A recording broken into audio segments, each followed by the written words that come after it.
Buenos días, compartimos el reporte número 133 del Ministerio de Salud de la Nación en relación a la pandemia por el nuevo coronavirus, la situación actual, las recomendaciones y las medidas implementadas. 438 son los casos confirmados en las últimas 24 horas por evaluación clínica, epidemiológica y laboratorial en nuestro país. Generan una cantidad total de casos confirmados de coronavirus de 8.809. 19,5 casos cada 100.000 habitantes es la tasa de incidencia en Argentina, 51% afecta a varones, 49% a mujeres. 39 años es la edad mediana que tenemos en nuestro país de afectación. El 11,4% afecta a personas menores de 19 años, el 69,7% personas entre 20 y 60 años y un 18,9% a mayores de 60 años. 31% de los casos confirmados tienen cobertura estatal exclusiva desde el punto de vista de su salud y el 69% posee como cobertura adicional una obra social o empresa de medicina prepaga. 394 los casos fallecidos totales, se suman un caso respecto al informe previo a las 19 horas, total de 10 casos en las últimas 24 horas. La tasa de letalidad desciende a 4,46%, con una tasa de mortalidad general por coronavirus de 8,6 casos cada millón de habitantes. La edad mediana de afectación está en 75 años con respecto a las personas fallecidas, con un rango entre 27 años y 105 años. 10,7% de los casos han adquirido la enfermedad por un antecedente de viaje. El 44% con un contacto estrecho, con un caso confirmado de coronavirus y un 31,3% por transmisión comunitaria, la cual se mantiene en la Ciudad Autónoma de Buenos Aires, área metropolitana de la provincia de Buenos Aires, los departamentos de Resistencia, Barranqueras, Fontana, Puerto Vilelas en el Chaco, Ciudad Capital de Córdoba, Bariloche, Choel, Catriel y Chipoleti en Río Negro, y la capital de Tierra del Fuego, Ushuaia, también encontramos transmisión comunitaria. 22 son las provincias que poseen casos confirmados en nuestro país, se mantienen sin presentar casos Formosa y Catamarca, solo casos importados en La Pampa, y 14 días sin denunciar y confirmar casos tenemos en Misiones, Jujuy, San Luis, La Pampa, Chubut y Santa Cruz. 161 personas están internadas en unidades de cuidados intensivos. Se han dado de alta ya 2.933 casos, que representa un 33% de los casos confirmados, 2.835 de los cuales ya tienen el alta definitiva. Han sido descartados por análisis laboratoriales, por criterio epidemiológico en un 1,8%, 85.130 casos. La cantidad total de test que ha realizado la red de laboratorios, los 338 laboratorios de nuestro país, alcanza los 112.370 test, con 2.400 test por millón de habitantes en la Argentina. El porcentaje de positividad promedio de los test acumulados en nuestro país actualmente es de 9,43%. Esta realidad a nivel nacional se da en un contexto, según la Organización Mundial de la Salud, que nos informa que ya se han superado los 4.731.000 casos totales a nivel global. 316.000 son las personas que han fallecido. América representa el 44% de los casos confirmados en el mundo y el 39% de los casos fallecidos. El número total de casos en América es de 2.082.945 casos, con 65.134 en las últimas 24 horas, representando Estados Unidos el 71% de estos casos, Brasil el 11,5% y Argentina se mantiene en un 0,4% de la cantidad de casos totales en el continente americano. 161 son las personas que están internadas en terapia intensiva con la confirmación del diagnóstico. Casi 2.933 personas se han recuperado de la infección.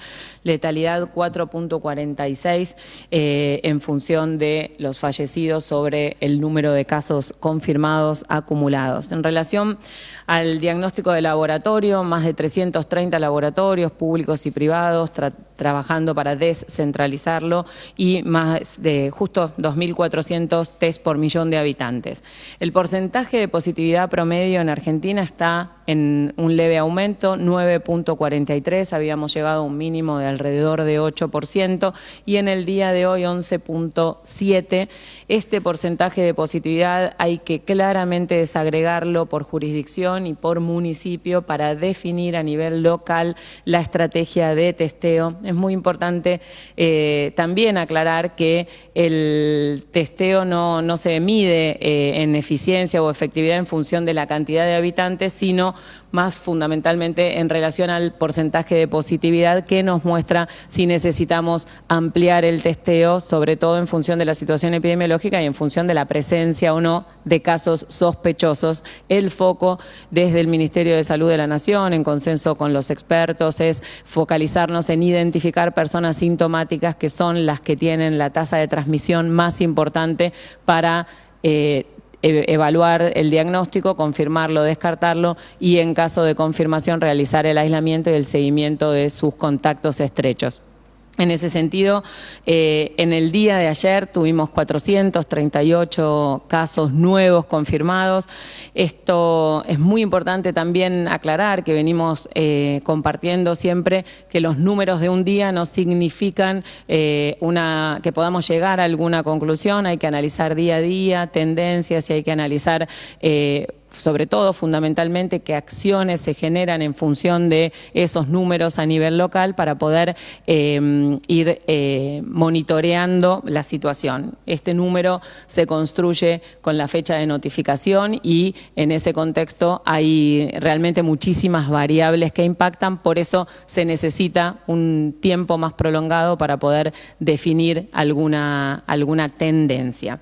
En estos 438 casos, el 51% son de la Ciudad de Buenos Aires, el 35% son de Provincia de Buenos Aires, suman 86% de todos los casos confirmados en el día de ayer. El resto de las provincias que han confirmado casos son Chaco, Córdoba, Río Negro, Mendoza y Santiago del Estero, y esto muestra nuevamente la diferencia geográfica en relación a la situación epidemiológica y la importancia que cada persona, que cada ciudadano y cada ciudadana controle, chequee y verifique cuál es la situación en el lugar donde vive, como para saber las recomendaciones y las medidas vigentes y poder seguir esas recomendaciones para trabajar en función de la situación epidemiológica del lugar donde vivimos.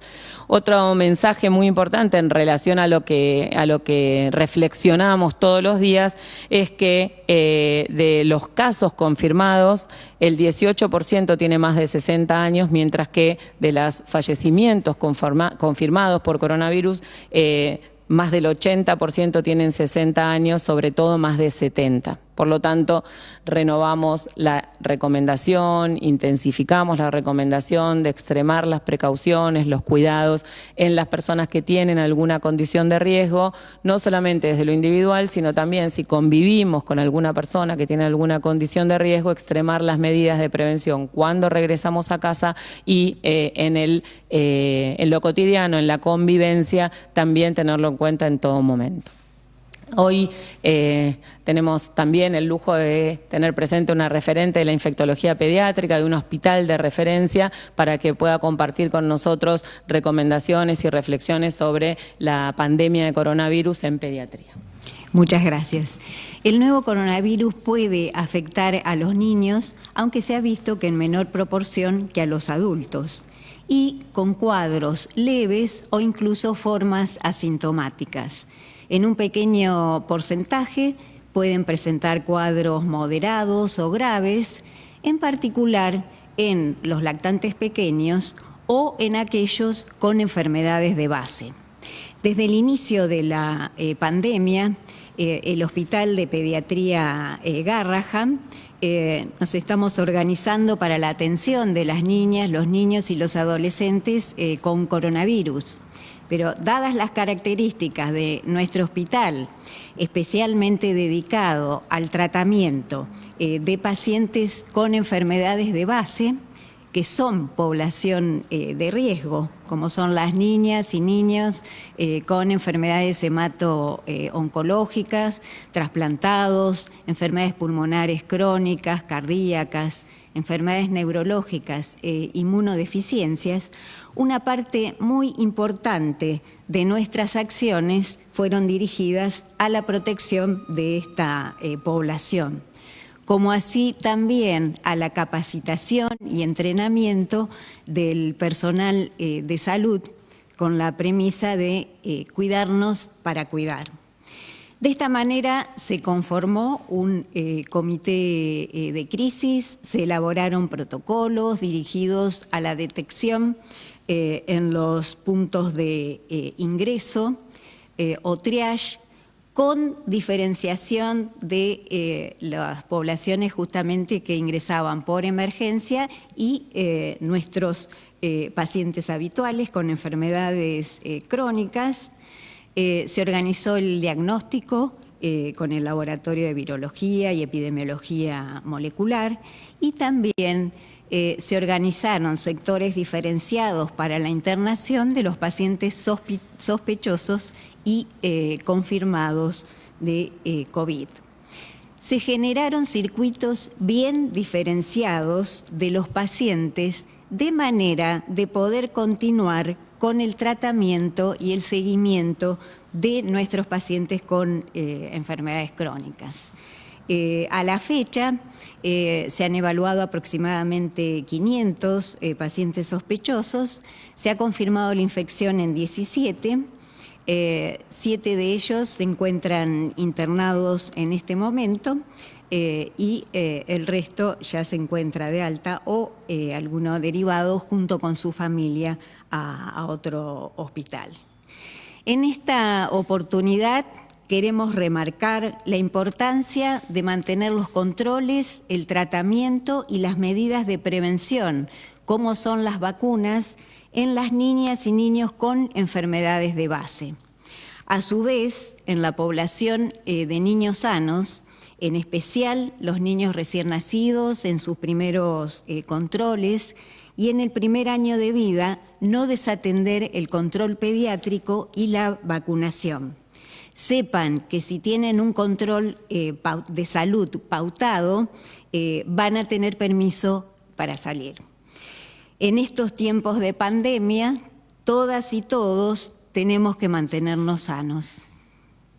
Muchas gracias. Es muy importante recordar que no solo en pediatría, sino en cada una de las especialidades y de las líneas de atención, la autorización para asistir a los controles de salud y la autorización para consultar en una emergencia está vigente y también que es seguro asistir a los centros de salud por esto que comparten todos los profesionales y las profesionales que vienen al reporte en relación a los circuitos que se organizaron en cada uno de los centros de salud para que se asista a las personas que pueden tener coronavirus en un circuito y a quienes consultan por todas las demás razones por otro.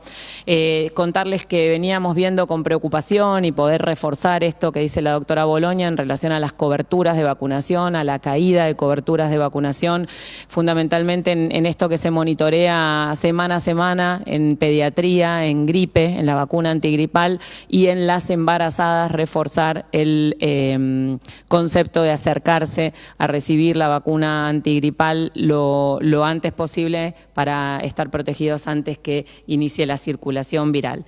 Seguimos en aislamiento social preventivo obligatorio en esta etapa hasta el 24 de mayo. Seguimos trabajando permanentemente para actualizar la situación epidemiológica en función de cada una de las áreas para que podamos tomar decisiones consensuadas y basadas en la situación epidemiológica local. Así que sigamos construyendo esta información, los centros de salud, los laboratorios, quienes tienen que notificar y compartiendo las medidas de control y acción para que se pueda tomar la decisión de cómo seguir en los próximos días. Muchas gracias.